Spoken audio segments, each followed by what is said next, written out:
Hey YouTube, I wanted to make a quick video talking about a product that I was interested in and couldn't seem to find any information for online, the DBAL-RL. Um, if you're like me, you're watching this video here, you're obviously interested in this product, so I just wanted to take a few minutes to tell you a little bit more about it. I found it intriguing because it's got a supposedly 400 to 500 lumen white light, IR illuminator, Viz green laser, and IR laser in a package that is very compact and seemingly appropriate for a lot of your low light scenario uses, whether you are using nods or not. So like I said, I was interested in the product. Couldn't find anything really out there other than what the manufacturer Steiner had put out on the internet. So I went out on a limb and purchased one for myself. I'm not endorsed by them in any way or sponsored or anything crazy like that.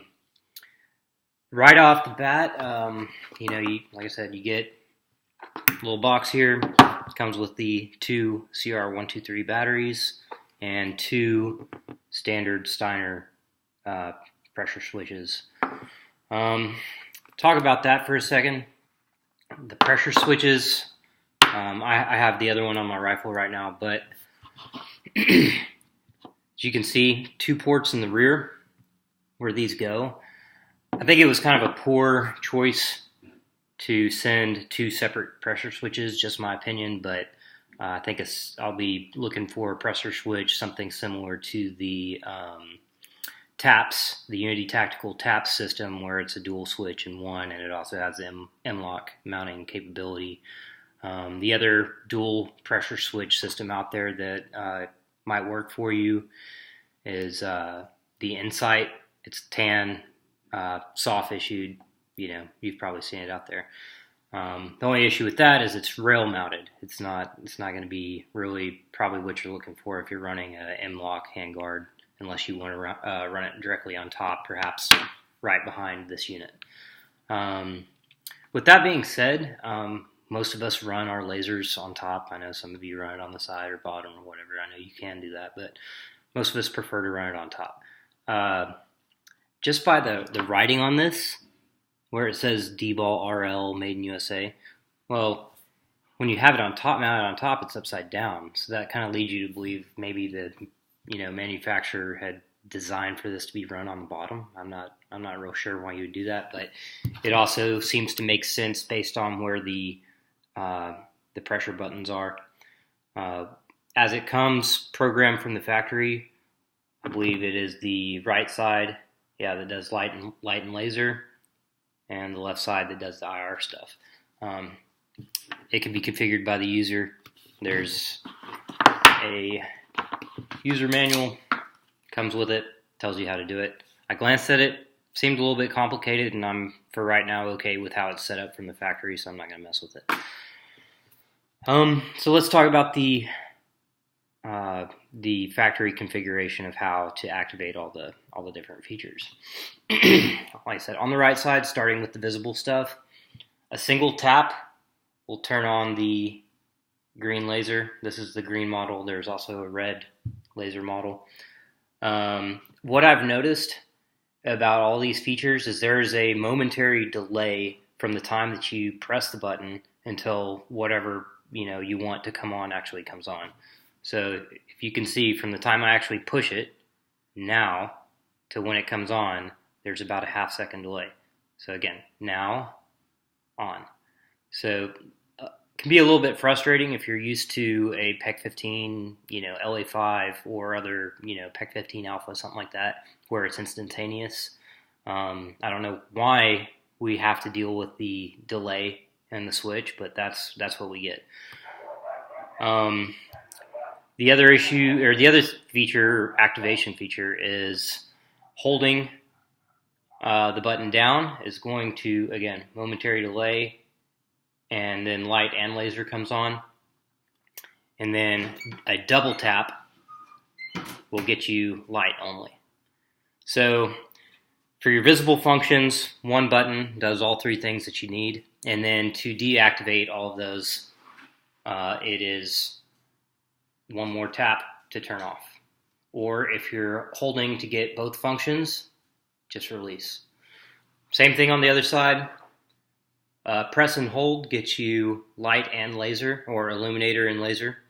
A single tap will get you the laser itself, and then a double tap will get you the illuminator itself. And I am speaking about the IR laser.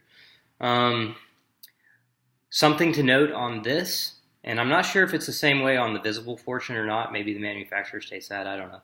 But the laser will be, it at least appears to be more powerful when you're using it by itself. And the illuminator seems to be more powerful when you're using it by itself than when you're using it combined.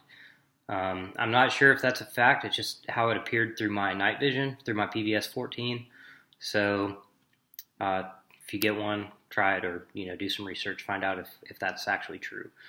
So that about wraps it up for the functionality of the lasers. Like I said, it is user configurable. You can switch the sides based off what you want it to do, and reconfigure how whatever. If you want the momentary hold to do something else, or a single click to do something else, it has a chart in here. I know it's going to be backwards for you guys, but it has a chart in here that tells you how to do it. The next feature I want to talk about is the mount. I'm a big fan of QD mounts for obvious reasons. This is one of those mounts where with a flathead screwdriver, they've designed this so that you're not over tightening and damaging the unit. So what I mean by that is it's a very shallow screw, or notch on the screw, and what it kind of causes you to do is if you're over tightening at all, or using any kind of like an improper sized screwdriver, you stand a large chance of stripping this out and damaging the actual screw head of the unit. What that's preventing you from doing, though, is damaging the rest of the mount. I'm assuring, or certain that if you choose to, you can replace this if you do strip it out or something like that. But it's kind of annoying. I wish there was just a simple throw lever, LaRue, Arms, whatever, what have you. Whoever makes one, there's a dozen manufacturers who make them. That would be my preference, but this is what we have. It works. The other aspect about it is the locking bar for your 1913 Picatinny rail is kind of narrow. So as you always do with any scope mount or anything like that you're putting on a rail, when you place it on there, you're going to notice that there's a lot of back and forth play within that notch. And so you're going to want to push it forward against that rail before you tighten it down, ensuring that under recoil, it's not going to, be able to slide any more forward and therefore, cause issues with your zero. So that about wraps it up for my comments on the mount. The next thing is the adjustment screws. Tiny adjustment screw for elevation here and for windage here. The issue I have here, one, it's tiny. It's going to require a very specific screwdriver. It's not like you're going to be able to pick up a casing or something like that, or just whatever screwdriver you have on your Gerber and throw it in there and adjust it. And then there are not, from what I can tell, any tactile clicks to it. It just seems to move with a little bit of friction, and then you get it into whatever position aligns with your optic. If you're doing a co-alignment method, co-witnessing with your red dot or reticle or whatever.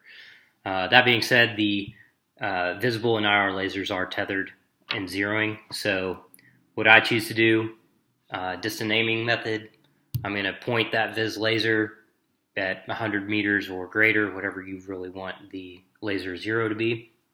And then I'm going to look through my reticle and adjust the laser to the reticle. And then confirm with accurate fires and correct however you need to do. That being said, there's no IR filters to be had over here, like you'll see on D-balls or PEC 15s, LA5s, whatever. And the other thing you do not have is you do not have any method to adjust the cone of the IR illuminator. So keep that in mind. Also, there's no protection for the on-off buttons, and there's no rotary switch like you may be used to actually turn off the unit. So if you're somebody who is concerned about a white light negligent discharge, it's very possible to either have that by bumping the button or, something of that nature. So moving forward, we've got the battery compartment on top, 2 release buttons on either side. You press them inward and it will release the top flap. Inside, underneath the batteries, there is a switch of some kind that allows you to program the unit whenever you're ready to do that. Otherwise, this thing is supposed to be waterproof for up to 5 meters, I believe. The thing is when you close this compartment, it does not re-lock on its own. You have to push the door down and then press in on the locking mechanisms to hear that click on each one in order to ensure that it's properly sealed. There is a video floating around there, I think on the gram, where it's some guy shooting the DBAL-RL, the pistol version that does not have the rear ports, and he's firing it, obviously mounted under his pistol, and for some reason the door, the battery compartment swings open. I don't know if that was a user error or what, or a manufacturer defect. I don't have a lot of time spent with firing this, so time will tell if this is a viable locking mechanism that's going to withstand hard use. That about covers it on the unit. If you guys have any questions, hit me up in the comments. Like I said, I will personally be replacing the tape switch with the Unity taps, so that I can have a single pressure switch with dual function. I like the idea of it being a combined unit, and the white light as compared to my Surefire 500 lumen M300 does seem to be on par, about as bright and about as concentrated as that light. If you guys want to see another video of how this looks in comparison, or how the laser appears at night or something like that, just hit me up. I'll try to do my best to accommodate. Anything else, just let me know. Hope you guys enjoyed the video. Thanks.